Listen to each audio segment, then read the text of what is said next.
Just want to start off by saying hello to all of our Cal-Am residents. My name is Chef Keith with Cal-Am Food Services.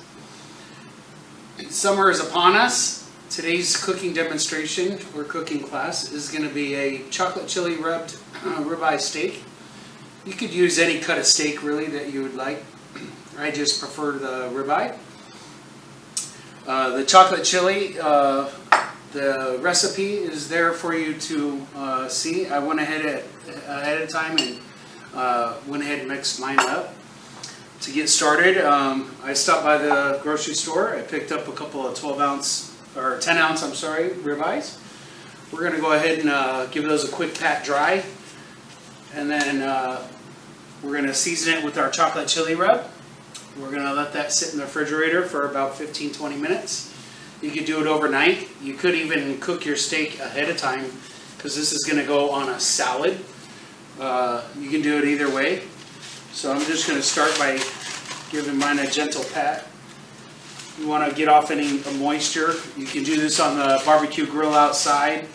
I'll be demonstrating it on a grill, cast iron grill pan. So we're just going to take those ribeyes. We're going to pat them a little dry. You want to get the moisture off that you can. These are really nice ribeyes. They have a really nice eye on them. Super tender. Alright, so now we're just going to go ahead and sprinkle on some of the chocolate chili rub. The chocolate chili is something that we used to do back when I was working at the Hilton. And then we used it in two different ways. You can use it just as the dry rub. We added some olive oil and a little tomato oil for a variety of our steaks. You could even do this on some ribs to just be a little bit different. We're going to season both sides. You just want to kind of rub it in there. One thing with the rub I would suggest is putting in your brown sugar towards the end. Brown sugar, as you know, likes to clump up. So it just makes it a little bit easier to make your rub. Same thing when I'm doing my rib rub for all you folks. Hundreds and hundreds of ribs that we cook daily. I always add the sugar last. It's a lot easier to mix. The brown sugar doesn't get a chance to clump up on you. So we're just giving that a rub. I'm going to go ahead and put some saran wrap on this. Set it aside. We're going to put it in the fridge. And we're going to go ahead and get started in the cilantro lime vinaigrette. Okay, now to get started on the cilantro lime vinaigrette. Really super simple recipe. 3/4 of a cup of cilantro. We're going to put in our food processor. You can use a blender or a food processor. So it's just kind of everything in the bowl. I pre-cleaned my jalapenos. The juice of about a half to a whole lime. Just kind of taste it as you make it. Same with the salt and pepper. Season to taste. So I'm going to start off with half of a lime. We're going to juice that right into the bowl.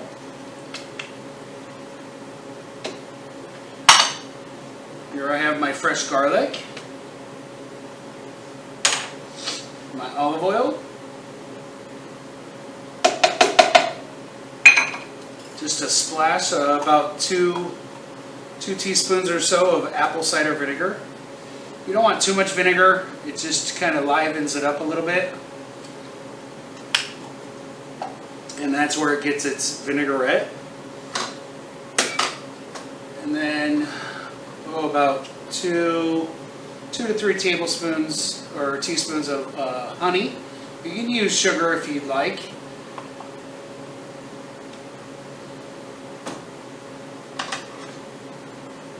A little bit of salt and pepper.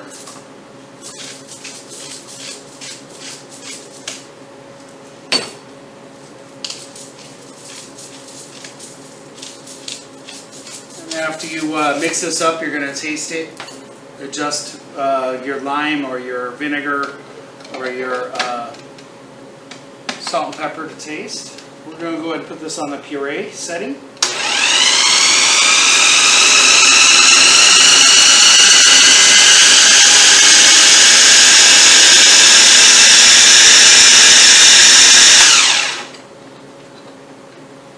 We'll go ahead and scrape down the bowl.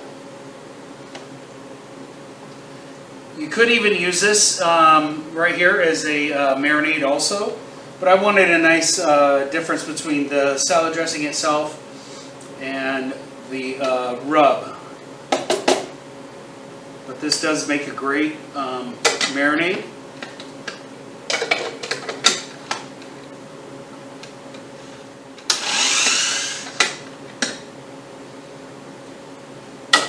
We're going to remove this and into this bowl here. You can put this in a salad jar if you have a salad jar.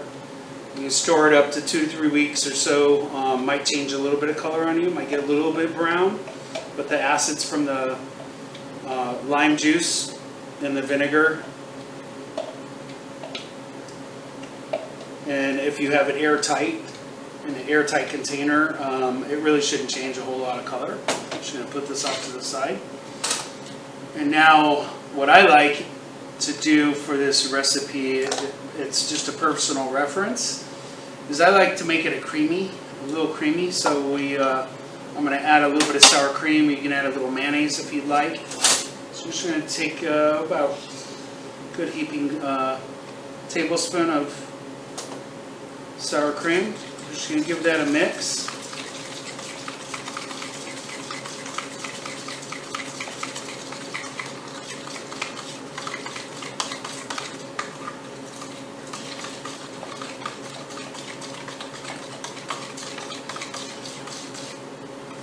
I'm also doing, so this is kind of a soup and salad for the summertime.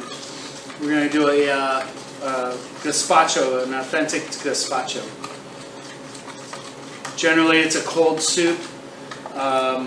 There are certain regions in Spain where it was originated from that they'll serve it a little warm.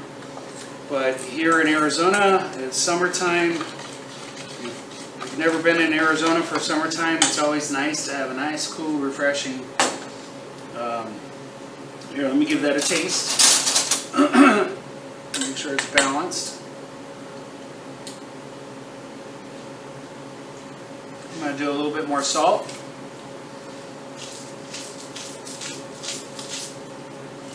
And we're going to go with a little bit of, a little more lime juice. Just discard your half the lime.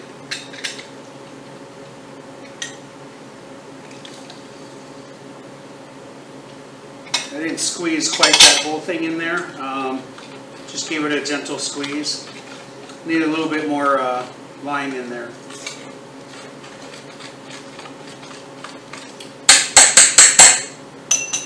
We're going to go ahead and let this sit in the fridge.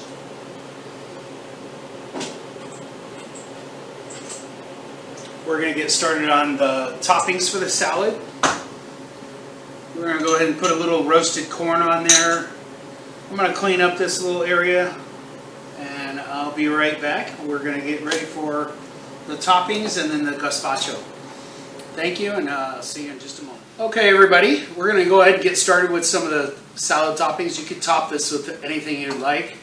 Today we're going to stick on the Southwest flavors, so we're going to do a little bit of roasted corn. I'm going to go ahead and preheat my skillet here. We're going to go to a medium-high heat.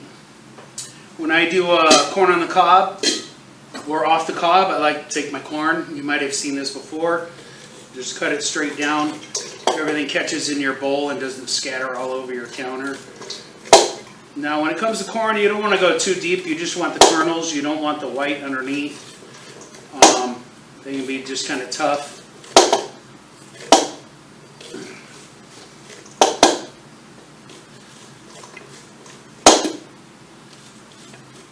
Again, here in summertime, corn is always on sale. We have a produce place across the street. They have these for $8 for $1. I went in. I'm over there quite a bit. I just got 2 ears, and the lady says, "Is that all you're getting?" "Oh, no problem." So she actually gave these to me for free. It's Superstition Ranch Market. We're going to go ahead and discard our corn cobs.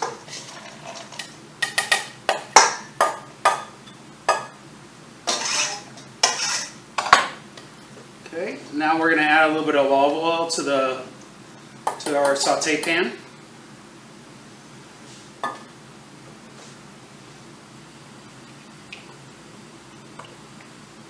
There we go. Just about probably 2 or 3 teaspoons or so.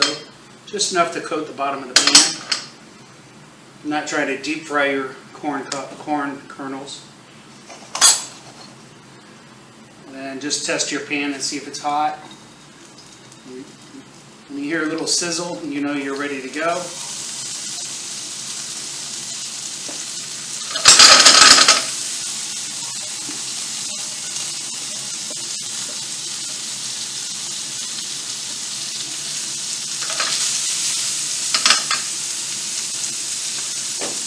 Okay, we're going to add a little bit of salt and pepper to our corn.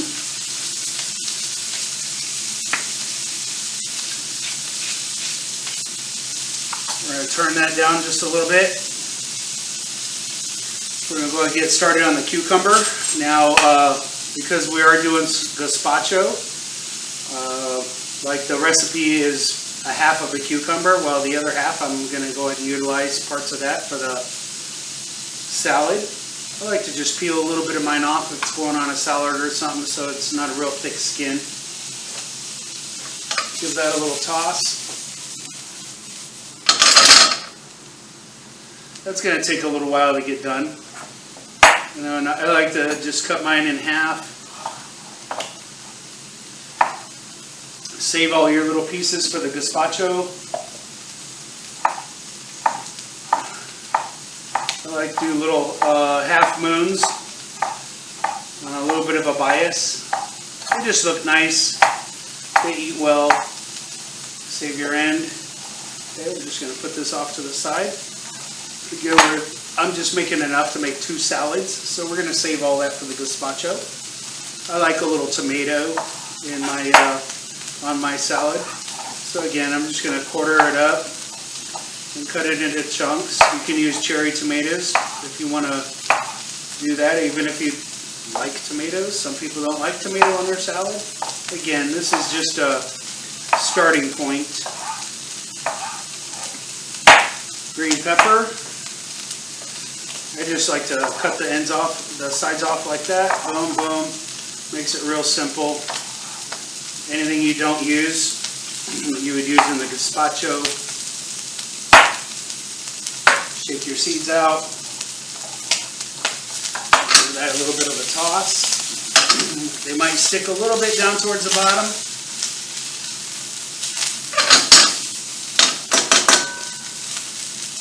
At this point, I'm going to add just a touch of butter.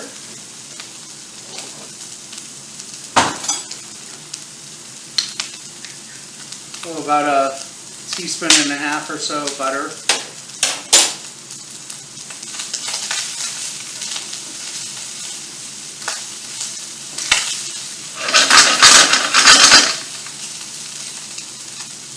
We're going to just let that continue cooking. A little bit of green peppers. I usually julienne them down like that, lengthwise, and then I'll cut them in half again. It just makes it friendlier to eat.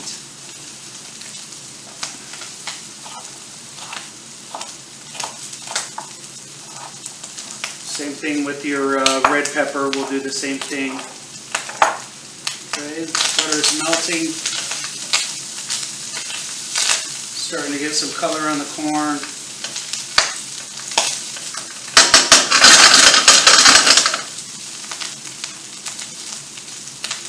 To avoid any sticking, you could use a non-stick skillet.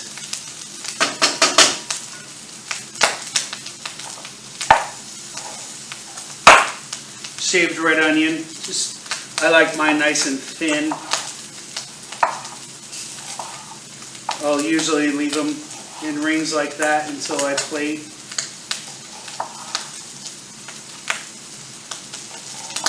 It's probably going to be enough right there for the salad. I'm going to cut the end off and put it in with the gazpacho stuff. You can see my corn over here popping. So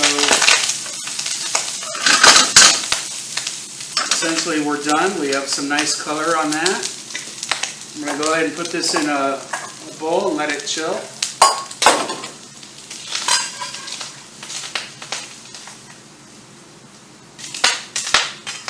You hear that? Okay, now we have our roasted corn. I'm just going to pop this down in the fridge.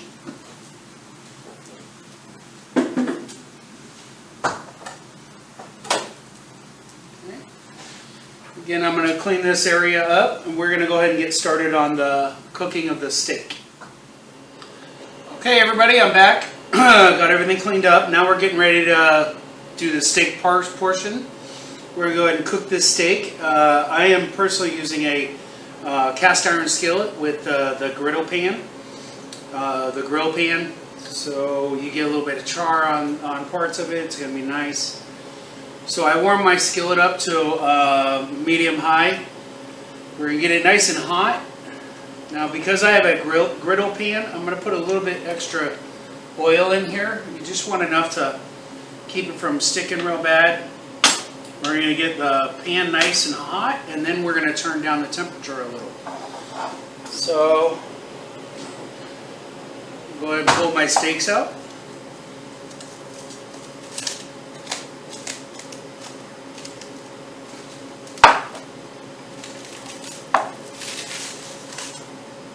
And as you can see, the seasoning is it doesn't look so dry anymore. Some of the moisture from the steak came out.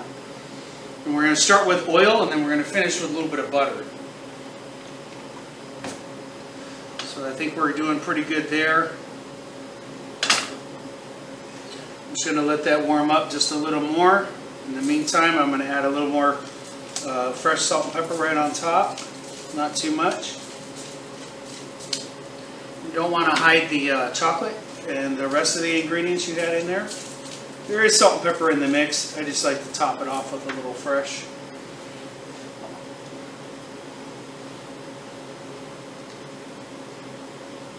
Okay, so I think we're doing pretty good here heat-wise. We're going to go ahead and just add one steak at a time to this skillet.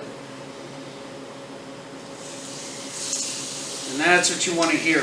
You can hear that. You can hear it sizzling. It's kind of what you want to hear when you put your steak down. I'm just going to let this one rest off to the side.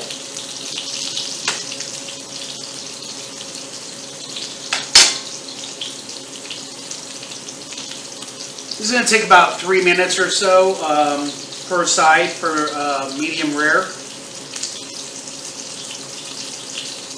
If you like yours cooked a little bit longer so you don't burn it, you can finish it in an oven. Or just turn down your temperature a little more. Just a touch of salt and pepper on the top. Smells wonderful in here. So in the meantime, while that's kind of going, we're going to go ahead and dress our salad.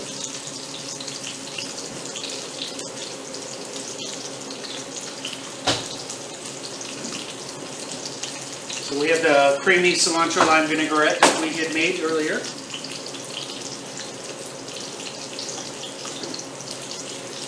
Roasted corn.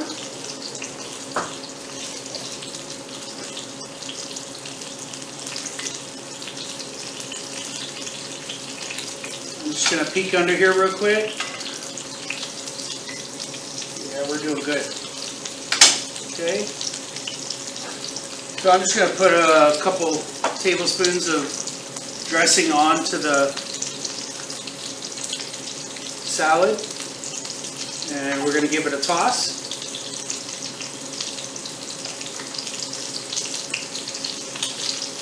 Set that aside. I like to toss it kind of gently. I don't like to smush it. Just get a gentle toss. Distribute the dressing. I don't like to drench the salad so much that it gets all wilted either. So we're just going to Give that a nice gentle toss. I think I might add a little more. And for this, I'm using a baby spring mix that you get from the grocery store. This makes life a little bit easier than I'm going to buy a bunch and cut it all up and mix everything when you can buy these nice little packets now. It's very convenient. A touch more dressing. You can add more, you can not dress it at all and put the dressing on the side. If you're doing, say, a little party out at the pool or something like that, let your guests top it off with the dressing themselves.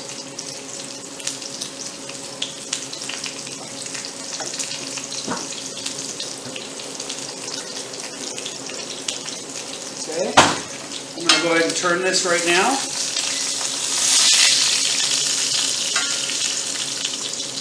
Getting a real nice crust on there. You don't want to cook it too high that you burn it. You just want a nice little char on there. You definitely don't want to burn the cocoa powder. Okay.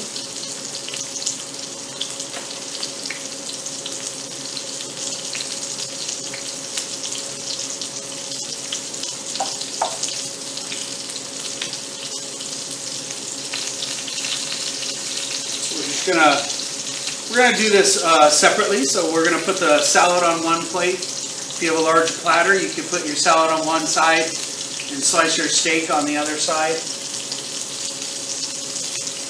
We're just gonna pile this salad on here real nice and tall. It smells wonderful. I can even smell the nice fresh lime vinaigrette.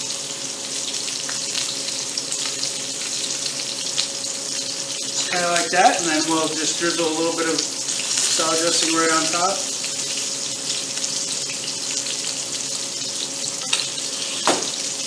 And then we're going to go ahead and add some of the roasted corn.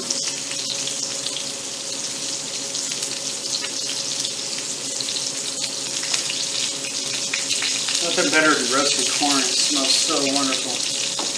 Okay. The tomatoes that we cut up earlier, we'll put some right here on top.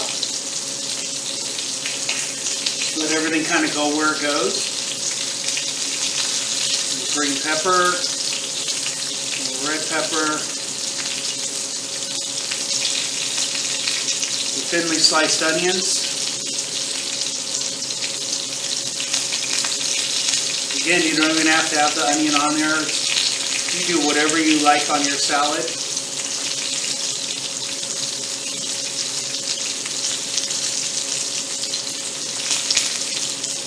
We're going to go ahead and give this another turn.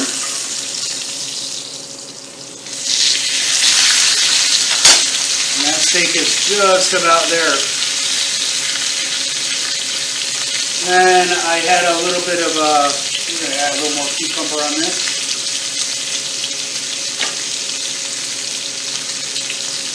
Just fan it out down here.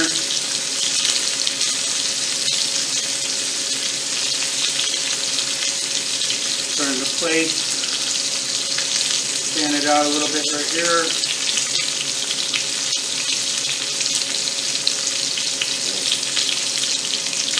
And the corn, so you can kind of see it. And then I have an avocado here. And that's how fast the steak cooks. I'm going to go ahead and pull this off. When we slice it, it's going to be a real nice medium rare inside. Again, you can cook this the day before. We're going to let that rest for about 5 minutes or so. Typically you want your meat to rest as long, if not twice as long as it cooked. That allows all the juices to go back inside. So I'm not going to touch that. I'm not going to put it in the refrigerator either. So if you are going to do this the day before, you want to let your steak rest at room temperature for at least 5-10 minutes, and then you can put it in the fridge with some saran wrap and chill it out and let it cool off, and then slice it up the next day. So we're just going to get this out of the way, And there is the salad portion of this. I have a little avocado we're going to slice.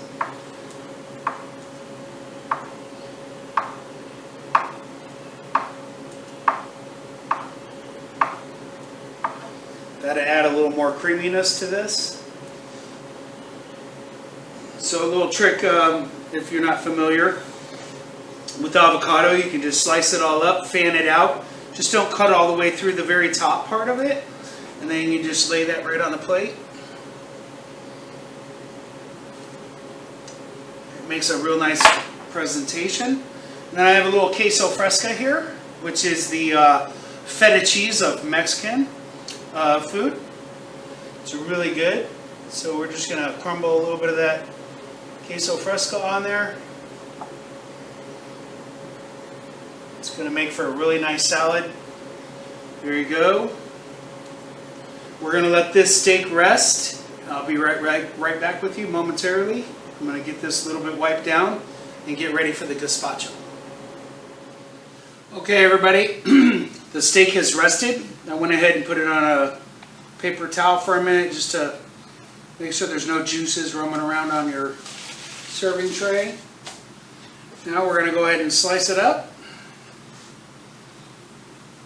I like to cut it nice and thin at a bias.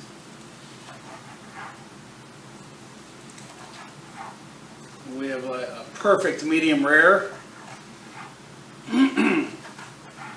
If you'd like, you could remove the little eye of fat in there, but it's going to have some of that really nice rub on there. It's going to taste delicious.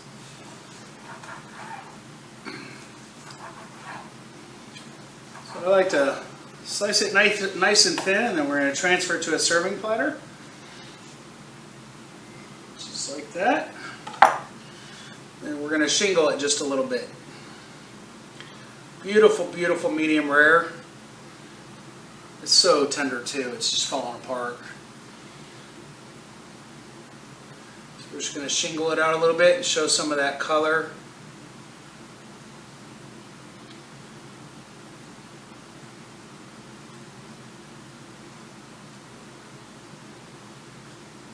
There you go.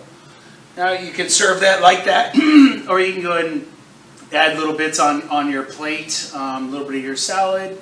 I like the presentation if you're doing this for you know, a crowd or 4 or 5 people. Just serve it up kind of like that. Let them come by and pick off however many pieces of steak they might want. It's definitely fork tender, being that it is a ribeye, and we cut it at a bias against the grain, so that makes it really super tender. So you could top it off with a little bit of garnish if you'd like, a little bit of corn down the middle, some of that queso fresca. And like I said, you could do this totally the day before and just pull your steak out and slice it up and tray everything, platter everything up, and there you have it. Now we're going to go ahead and get started on the gazpacho. Okay folks, now to get into the gazpacho. Gazpacho is really nice because there's super easy, cool and refreshing, a lot of good vitamins in there. It has so many different variations now.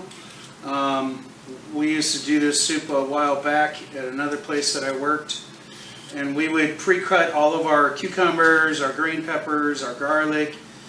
We would put our bread, as you'll notice in the recipe it says to soak the bread and wring it out.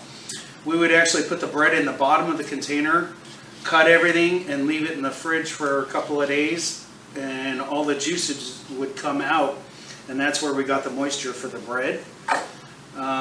But these days, if you're just doing a kind of a quick small batch, soaking the bread is a good idea. That's the thickener to your soup. So I went ahead and we have an English cucumber. They have very little seeds. If you're using a regular cucumber, go ahead and cut it in half and take the seeds out. As for the tomato, you could use a little tomato claw and scoop that out, the core out of the claw. What I generally like to do to get all the seeds out is I'll cut it in half again, and just kind of cut the seeds out, kind of like that. Or you could cut it in half and scoop the seeds out with your finger, kind of like that.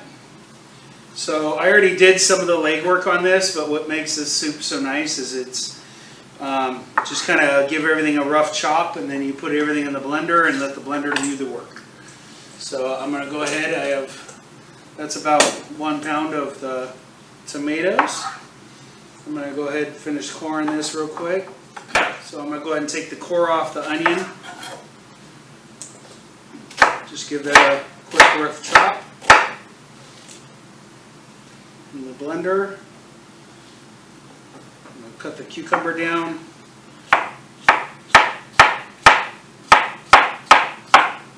The smaller you cut this stuff here, the less work your blender has to do. It's a really nice soup. I don't know how many of you are familiar with gazpacho. Okay, I have the green peppers that I had cut up earlier.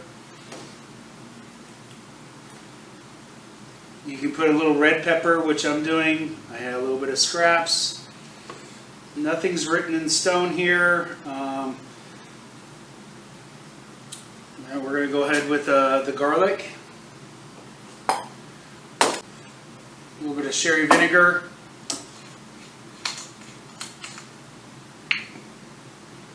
I believe it's 2 tablespoons of sherry vinegar.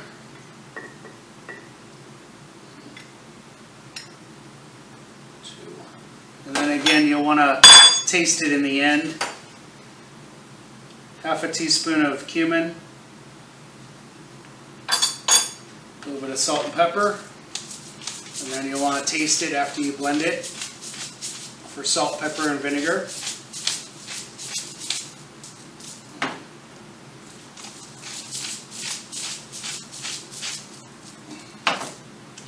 A little bit of olive oil there. Okay. Now we're going to put the top on. We're going to go ahead and blend that up. It's on the, put your blender on the puree setting.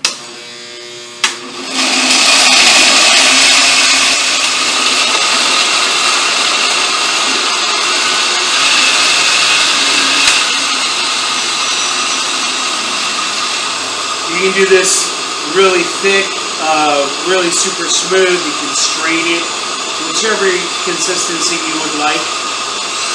I went ahead and moved my blender up to chop and then back to puree. Here's my bread. We're going to go ahead and remove the crust.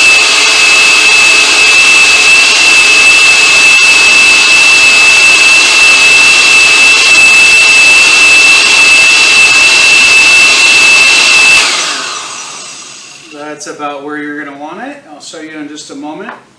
But we're going to go ahead and we're going to soak the bread. And I have a little bowl over here. I don't have the convenience of a sink right next to me. So this is a day-old sourdough. So I'm just going to soak that over here. Pop this top off. You can see it's a little runny. That's going to change when we go ahead and add this bread. So just kind of soak the bread in some water.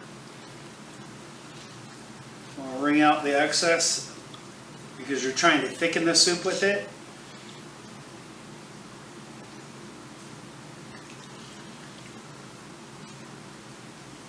But like I was saying, we used to do this days ahead of time, and all the juices would come out, and that's where you would get your soaked bread. You would still wring out those juices. We would pull everything out of the bucket and add everything individually to the blender. If you needed a little extra juice to help it puree, you would.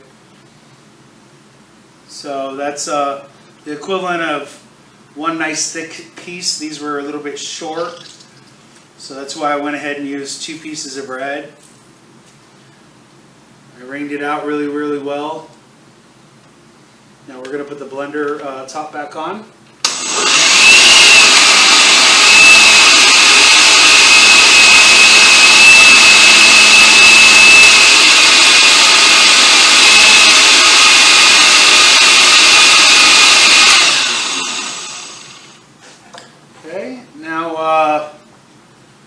serve this, you can serve this with some of your, you can garnish it with some of your leftover scraps or whatnot from your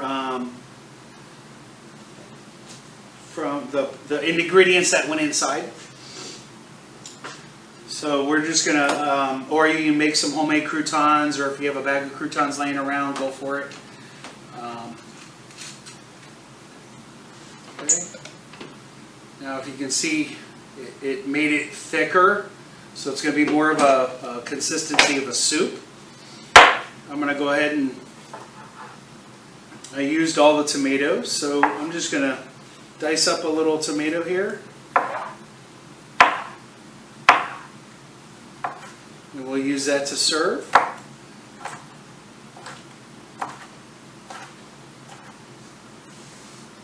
A little bit of onion. I'm just going to give those a quick rough chop. It's going to give it a little texture to it. And then we're going to go ahead and slice the cucumber. Slice that nice and thin. We'll put that right on top. You garnish this with a fresh basil leaf. You can put some basil in it. Make it like a tomato basil. You can add a watermelon to it, or any fruit that you would like. It's a real universal soup. You just, recipes in general, you want to make your own. Add and subtract whatever you'd like. So we're going to go ahead and I'm going to get this bowled up.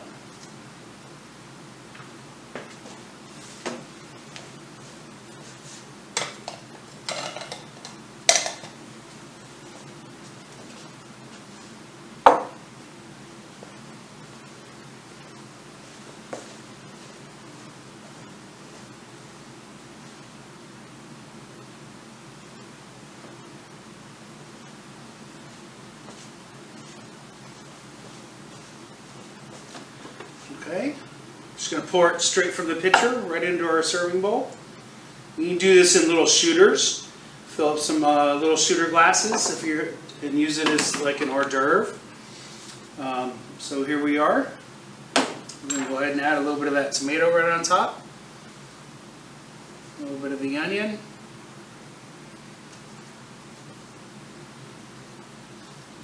A little bit of the cucumber.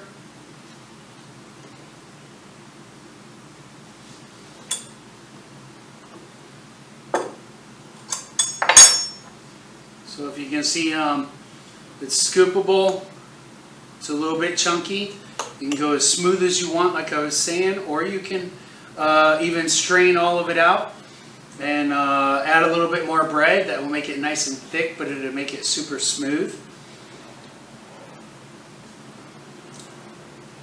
And I think that's all we have today, folks. Thank you for watching. Look forward to you coming back in October, November, and we will see you then.